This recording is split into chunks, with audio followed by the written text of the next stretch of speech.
Foca e engenhada. Sem tabu. Tecla 3. Verdade. Conversas transformadoras.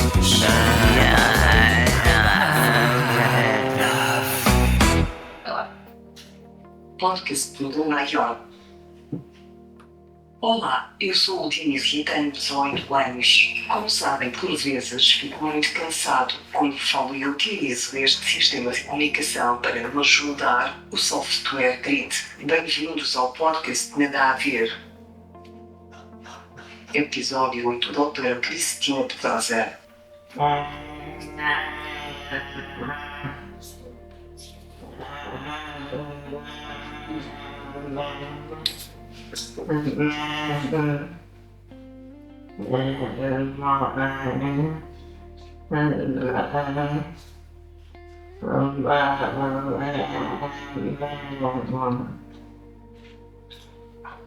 Quem é Cristina dentro e fora dos cuidados paliativos?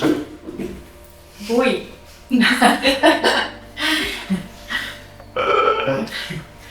É mais fácil dentro, não é? Diniz, então, olha, nos cuidados paliativos pediátricos, eu sou aqui a coordenadora da equipa de Setúbal, da qual faz parte também a enfermeira Ana Rita, a assistente social Soraya, a psicóloga Margarida, e seguimos meninos. Se calhar tu reconheces parte disto, com doença crónica complexa, bem, cada palavrão, não é? Mas que são meninos que precisam de ajuda assim de muitas consultas e muitas coisas. E olha, eu sempre achei que não tinha jeito nenhum para lidar com meninos doentes. E então quando vim para a pediatria pensei, não, eu quero crianças saudáveis, com pneumonias, infecções urinárias, e não quero cá coisas neurológicas nem doentes graves. E depois cometeram no desenvolvimento, eu fui tendo doentes cada vez mais graves, e depois a filha de uma grande amiga minha morreu de cancro, e foi por isso que eu vim para os cuidados paliativos pediátricos. Além disso, sou mãe, sou filha, sou irmã, sou mulher, sou amiga, sou maluca, gosto de boxe, gosto de yoga, gosto muito de ler. Os meus filhos dizem que eu não tenho memória nenhuma e que tenho uma cabeça de peixe. As minhas irmãs dizem que eu sou maluca porque só digo parvoíças. E os meus filhos concordam, essa é a pior parte. Muito bem. Ok, mas gostaste de saber isto sobre a doutora Cristina? Gosta de boxe? Ele pensou logo, vou dar aqui uma morrada à doutora Cristina e já chegou. Ele adora andar à porrada, não é? Já tens aqui uma parceira para contar contigo.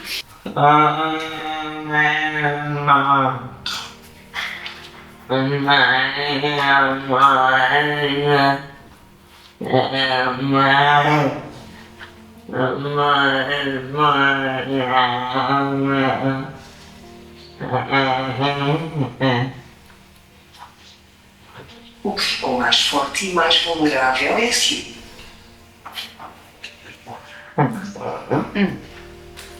Olha, ainda ontem estava a falar com uma grande amiga minha e que também é professora de ética.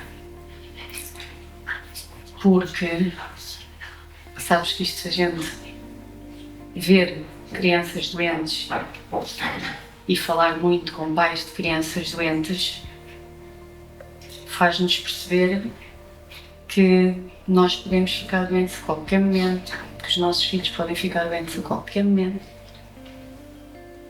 E é um bocadinho assustador, faz-nos ter medo. E vamos, olha, eu tento. Por um lado, às vezes as pessoas perguntam como é que tu és capaz de fazer o que fazes. A minha sobrinha no outro dia ontem estava-me a perguntar como é que tu és capaz de estar sempre a lidar com a doença e com a morte. E eu, em geral, não sei bem responder a essa pergunta. Mas o que eu sei é que quando me tentei afastar, não consegui. Não me sinto bem. Porque, por algum motivo, sinto que aqui consigo ajudar mais, sabes? Foi para isto que eu vim para a medicina. Foi para ajudar meninos que precisam de mim, porque às vezes a gente sente que não consegue fazer nada, não consegue ajudar quase nada. E eu sinto muitas vezes que não consigo fazer nada de jeito. Mas se puder melhorar um bocadinho só a vida dos doentes, dos meninos e das famílias, já me deixa mais satisfeita do que estar a ver crianças saudáveis com ranhoca na urgência que me matam. Mas é difícil, custa. E depois tenho que fazer boxe, e depois tenho que ir passear, e tenho que ir à praia, e tenho que apanhar sol, e tenho que ler, e tenho que estar a fazer cócegas aos meus filhos e à gargalhada, que é para não desanimar e para não ir abaixo com os pais. Eles é que podem ir abaixo, não é? Nós não. Tem que ter sido um bocado, não é? É.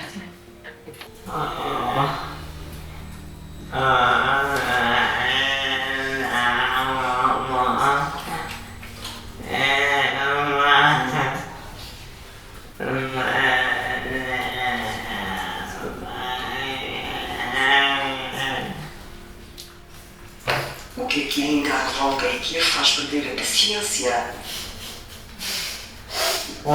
Cuidado! Tu afasta! Não és tu, amor, não te preocupes. Eu não te vou dar um morretivo. Ui, isso também vai. A paciência não é a minha melhor virtude. Embora isto já com muito treino, muita psicoterapia, muitas noites mal dormidas e depois após muitas enxaquecas, etc, isto está mais calmo. Mas ainda há muita coisa que me revolta, sabes? Olha, não são os meninos e a maioria das vezes também não são os pais, embora haja, como é óbvio, pessoas mais complicadas do que outras. É o sistema e assim, problemas, se calhar, muitas vezes com pessoas, mas com colegas, com outras pessoas do serviço. Às vezes o que mais me custa é, quando estou a pedir ajuda para um doente, parecer que tenho que pedir, estou a fazer um pedido pessoal para um filho meu, ou ter que justificar e ter que pedir, por favor, para as pessoas fazerem o trabalho delas. Isso revolta-me. Mas isto é difícil e somos todos diferentes e há muita gente até também desmotivada e temos todos falta de tempo e faltas de equipa e falta de recursos. Acho que as coisas vão melhorando aos poucos. Eu antes passava muito mais do que me passo agora. Também acho que já estou mais resiliente e tenho uma maneira diferente de falar. Ainda me apetece bater em muita gente, muitas vezes. E por isso o boxe é bom.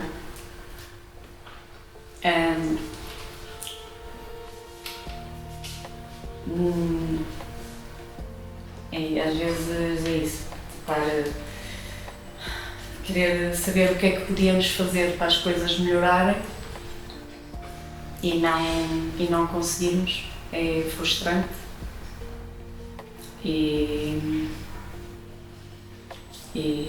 haver coisas que às vezes por um lado dá vontade de fazer tudo sozinha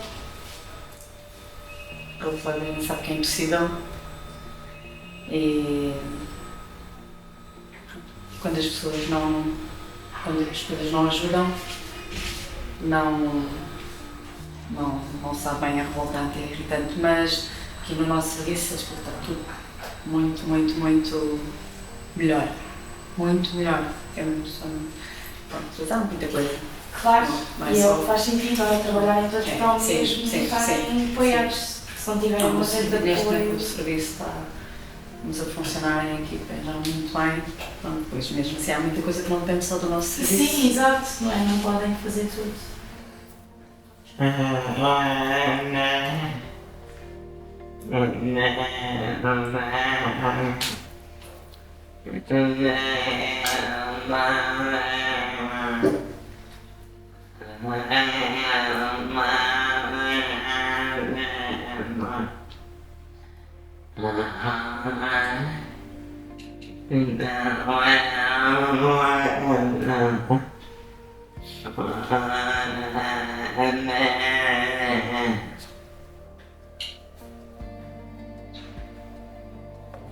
Se tivesse de explicar os cuidados paliativos pediátricos a alguém no elevador, sem reteios, o que diria? Olha, então, começava por dizer, como habitualmente começo, que é paliativos é uma palavra assustadora, mas não é o que está a pensar. Não é só para crianças que estão a morrer, nem é só para crianças que vão morrer.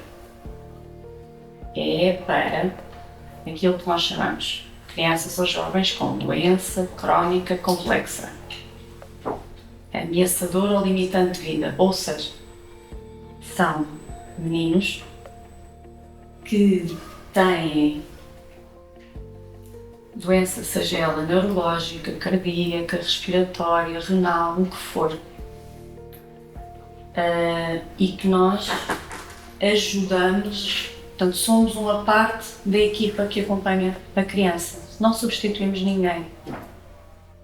E portanto, as crianças têm direito a ter apoio de uma equipa de cuidados paliativos pediátricos, além da equipa de oncologia, de neurologia, de pneumologia, de nefrologia, do que for, porque podem e devem fazer tratamentos que sejam curativos ou para prolongar a vida ou para dirigidos à doença, o que for possível, e a nossa equipa tenta ao máximo melhorar a qualidade de vida das crianças e das famílias. Reduzir a dor, reduzir a dificuldade respiratória, reduzir também outros sintomas, dificuldade respiratória, etc. Mas não é só isso. A nossa equipa é uma equipa que se chama multidisciplinar, não é? Tanto com a enfermeira, também com a assistente social, com a psicóloga. E nós sabemos que a dor é muito mais do que só dor física. Também é emocional, também é espiritual, também é social. E nós tentamos trabalhar em equipa como um todo e melhorar a qualidade de vida da criança, mas também da família toda, dos pais, dos avós, dos irmãos. Às vezes também estamos com os educadores, com os professores, porque todas estas pessoas precisam de aprender a lidar com estas situações que são muito complexas, até porque, como estavas a perguntar-me há bocadinho, quando estamos perante outro que é muito vulnerável, nós próprios nos sentimos mais vulneráveis também. E temos que perceber que esta nossa vulnerabilidade é uma força, não é uma fraqueza. E há bocado estava a dizer, doutora Cristina, que geralmente as pessoas, quando nós vamos falar de paliativo, geralmente é para crianças que estão a morrer, mas há altas dos cuidados paliativos. Há altas dos cuidados paliativos, exatamente. Ok. Portanto, é isto. Porque as pessoas têm, ainda há aquele modelo antigo e que infelizmente ainda existe muito em Portugal nos adultos, que é curativo, curativo, curativo. Quando não há mais nada a fazer, paliativos. E não é de tudo isso que se quer, nem nos adultos, nem nas crianças. E as crianças estão a mudar muito esse paradigma, porque nós não temos só final de vida, e não na grande maioria hoje em dia em Portugal, paliativos de adultos ainda é muito oncológico, e nós não. Nós temos muitas crianças com estas doenças crónicas, muitas delas neurológicas, mas de outras patologias também, que vivem muitos anos. E que há meninos, com boa qualidade de isto é uma coisa, para já, desculpa, responder primeiro à tua pergunta.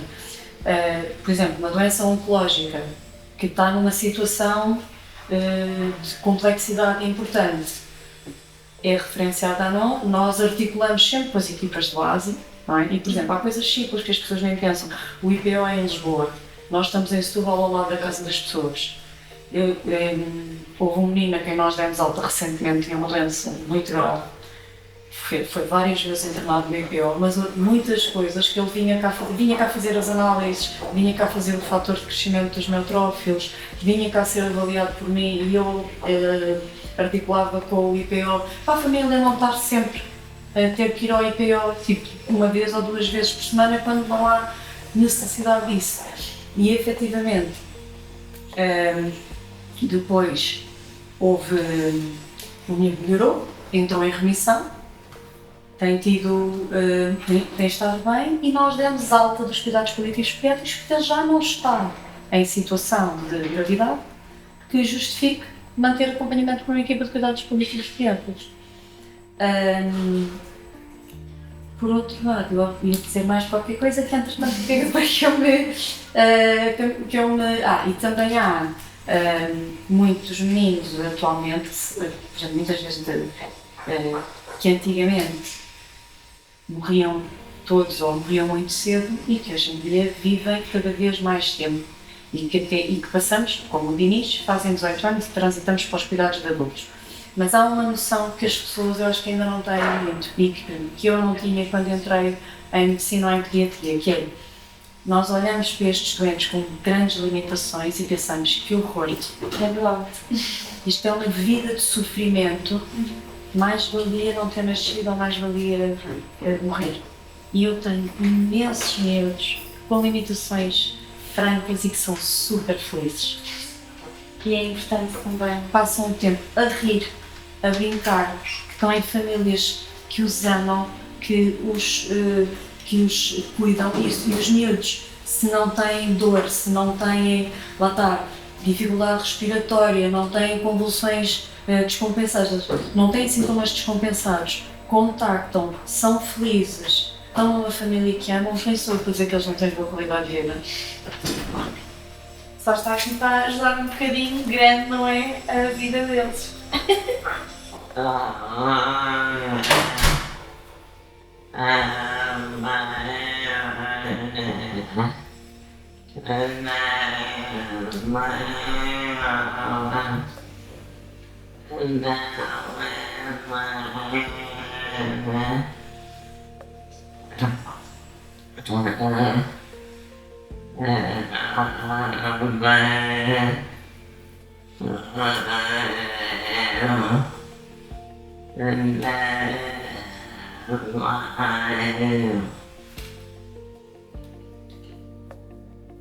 O que é que a maioria das pessoas não imagina sobre o seu trabalho no dia a dia?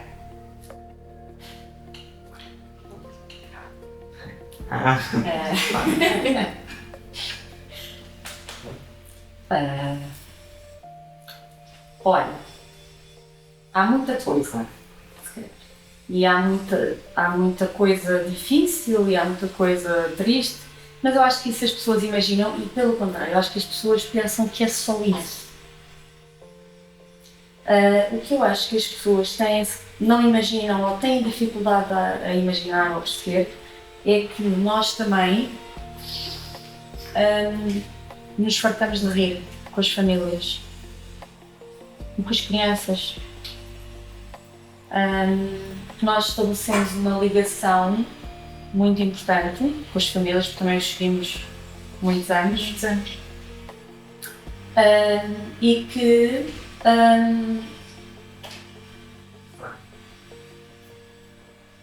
por exemplo, eu na consulta digo muito para isso também. Às vezes até digo geneiras.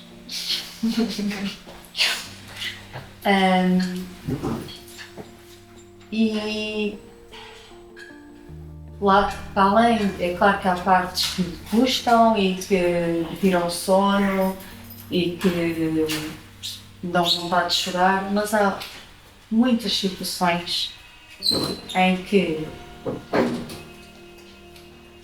nós nos rimos e eu fico contente também, sabes, por não só ver, por exemplo, tira dor à criança, como por dizer uma parvoíce, fazer a mãe rir. Isso é importante para mim também.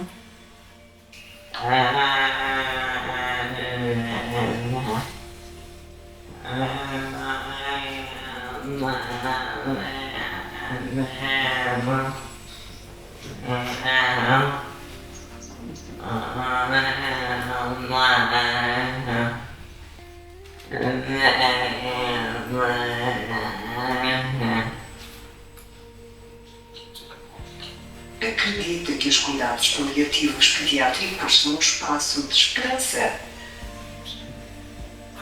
Sim. Bom, lá está. Temos é que mudar o paradigma e as pessoas têm que perceber que não se vem ou não se pede cuidados paliativos quando não há mais nada a fazer. Pelo contrário, deve ser o mais cedo possível, que é para nós ajudarmos a família o mais cedo possível. Imagina, às vezes chegam-nos crianças com doenças graves que têm dor desde pequeninas e que a dor não estava controlada, porque não é de ninguém. Não é da neuro, não é da pneumo, não é da gastro, a dor não é de ninguém. E se eles não chegarem a nós não ajudamos, portanto, sofrem mais tempo.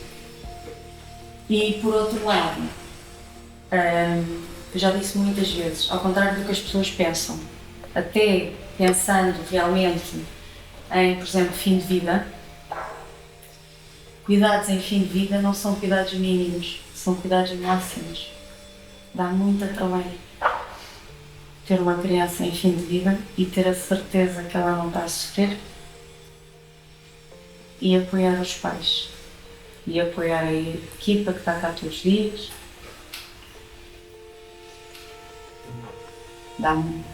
São cuidados máximos para toda a gente, com a criança, com a família, com a equipa de enfermagem, com a equipa de pediatria que está cá todos os dias.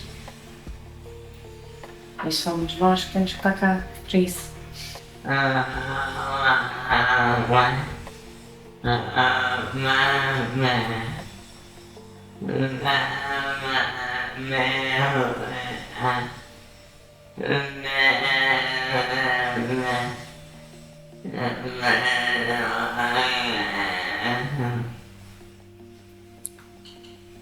Qual é o papel da família neste processo e como se gera essa dimensão emocional?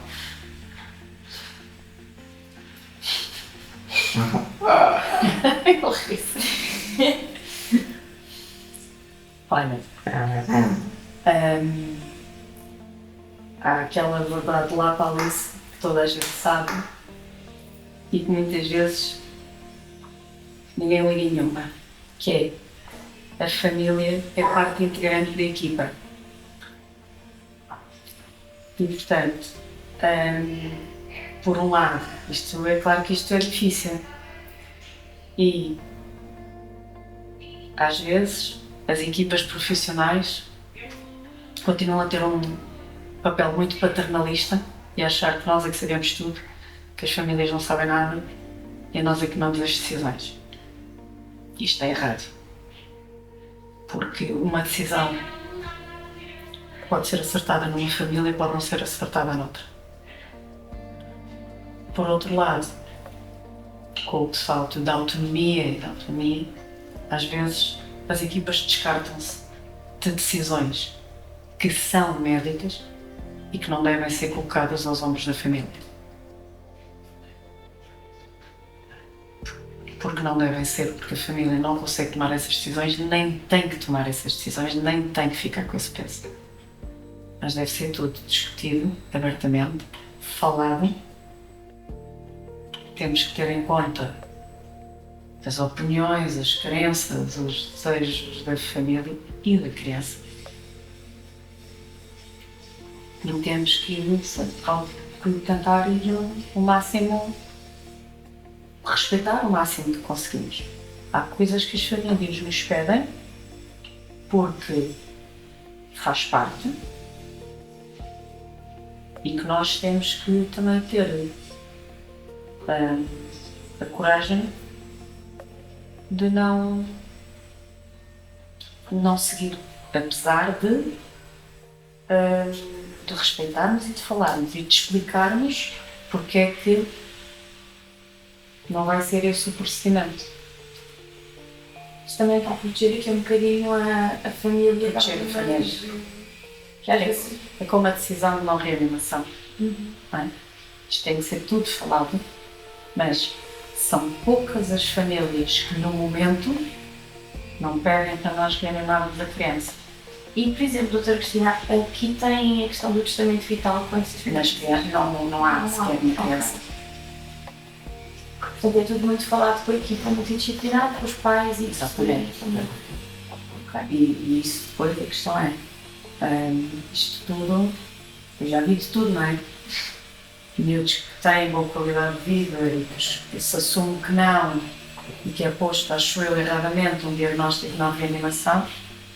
E também já vi o contrário, crianças que são reanimadas quando não faz sentido nenhum, porque só lhes estamos a prolongar o sofrimento. Eu também te digo. Eu também te diria, quem é que não te diria? Quem é que no momento não pede? Claro. Há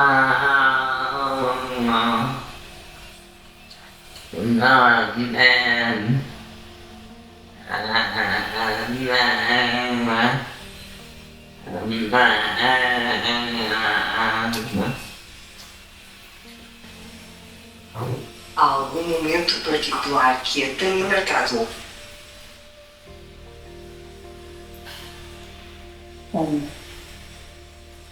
Vários. Mas ainda de manhã estava a falar de exemplo são umas meninas, umas malhas que estão agora mal agora as duas, sobretudo uma. E o pai um dia disse-me, o pai era polícia no Brasil. E um dia disse-me, tive quase a morrer tantas vezes e sobrevivi. Para quê? Mais valia ter morrido. Eles vieram para Portugal para tentar ter melhor qualidade de vida e tiveram duas meninas, as duas com a mesma doença gravíssima. Não é culpa nenhuma deles, como é óbvio, é uma coisa ultra mega hiper rara. Mas custa ouvir estas coisas. Marca, não é? Marca muito. Marca. Há muitos pensos. A doutora Cristina tem ali o seu escudo de pensos.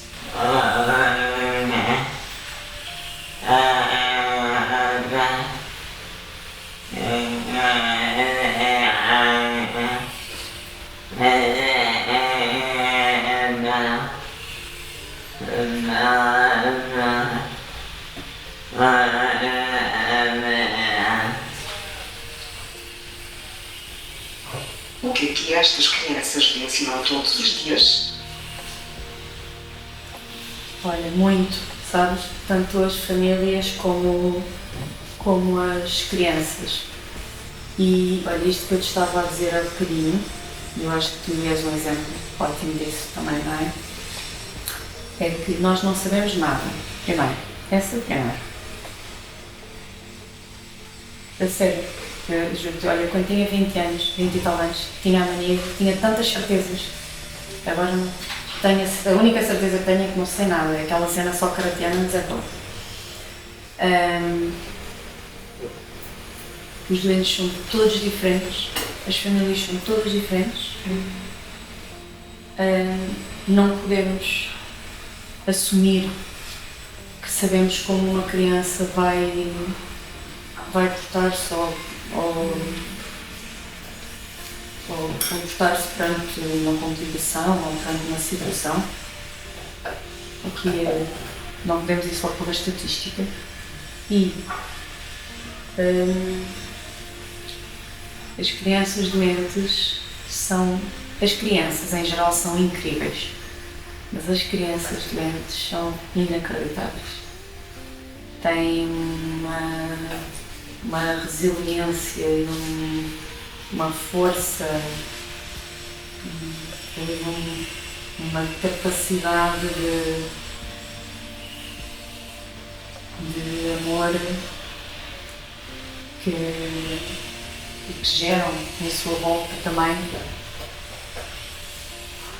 não sei com muita frequência. Para mim não me custa ou não é um esforço trabalhar com crianças doentes. Acho que é um privilégio.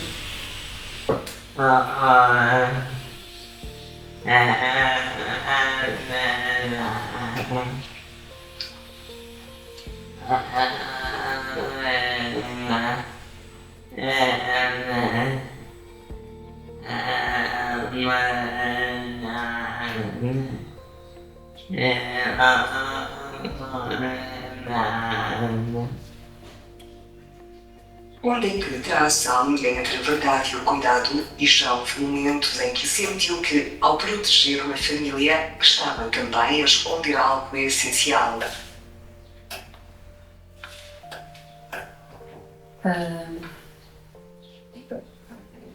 Não, isto é fundamental sermos honestos com a família e com os doentes, dentro do possível.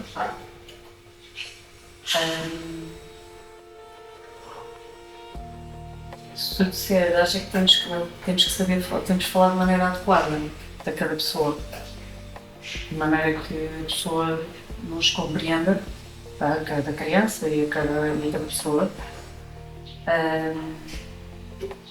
E em geral, por exemplo, para pessoas, imagina, que não querem dizer, famílias que não querem dizer aos irmãos que a criança está mal, ou que pode morrer, ou não querem dizer aos avós. E o nosso papel é trabalhar com essa família e ajudar a família a dar notícia. Até porque mentir às crianças é uma péssima ideia. Eles percebem tudo e fazem um quadro muito pior na cabeça delas do que é na verdade. Ficam cheios de medo, ficam cheios de sentimento de culpa, com medo que a doença passe para eles também, com medo que a culpa tenha sido deles. Por isso nós temos que falar com as crianças de maneira a que elas nos percebam. E sou um doente, não é? Por exemplo, às vezes os pais também podem não querer que a gente diga a uma criança doente, por exemplo, se ela vai morrer. Mas a criança sabe. A criança que vai morrer sabe. E se ela nos pergunta diretamente e por que fazem isso, quando é que eu vou morrer? Eu não posso dizer, por isso não tens nada de morrer. Vais morrer. Não sei se é hoje, se é amanhã, mas eu vou estar aqui e vou fazer tudo para que tu não sofres. Minha mãe e o pai vão ficar contigo tudo. E quem tu quiseres ver também. Eu não posso. Muitas vezes os pais não conseguem dar a notícia, nós temos que estar-lhes a dar.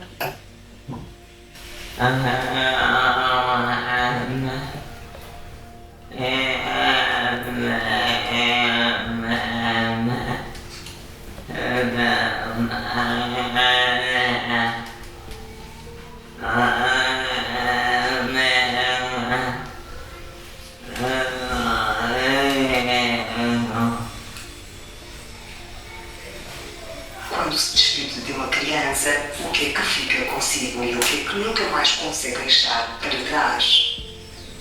Olha, eu lembro-me das crianças todas que nós acompanhamos e das famílias.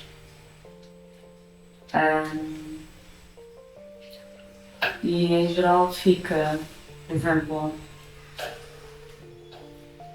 às vezes, coisas simples, sabes? Ou coisas que as crianças disseram, ou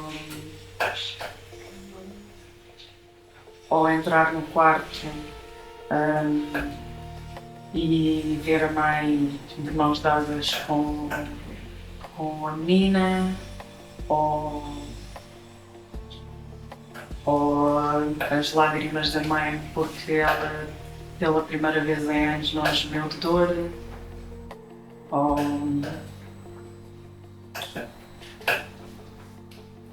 o sorriso do pai porque ela morreu tranquilo.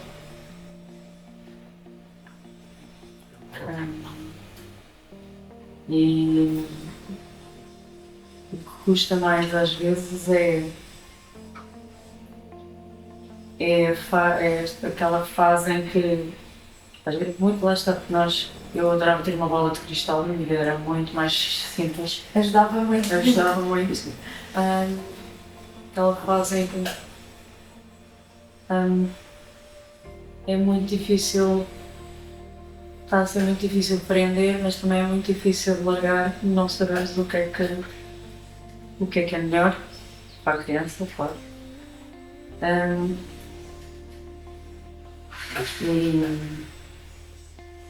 E sentirmos que ficou alguma coisa por fazer. Isso é um sentimento muito mais difícil de gerir. Porque a doença que é incurável, eu não sou Deus, portanto, as situações que levam às complicações ou à morte que eu não posso prevenir, não posso pretender. Sim, não pode mudar. Não posso mudar, mas sentir que devíamos ter feito às vezes acontece. Lá está, até porque é uma equipa muito grande e porque não controlamos tudo, nem a nós próprios. Às vezes podemos estar nós não nos aperceber de tudo, mesmo eu, e portanto ficar com a sensação que devia ter feito algo diferente ou que podia ter feito mais de alguma maneira ou diferente, pronto, aquela sensação que não foi tudo como devia ser. Mas ao mesmo tempo isso acaba por motivar lá todos os dias fazer o melhor de si para estas... Depois temos que rever tudo sem nos chicotearmos e pensar o que é que falhou ou o que é que devia ter sido melhor e para a próxima é melhor. Muito obrigada, doutora Cristina. Podes acabar? Obrigada pela oportunidade. Até à próxima entrevista. Muito obrigada, doutora Cristina. Obrigada, Dina. Muito obrigada pelas suas palavras. Gostaste?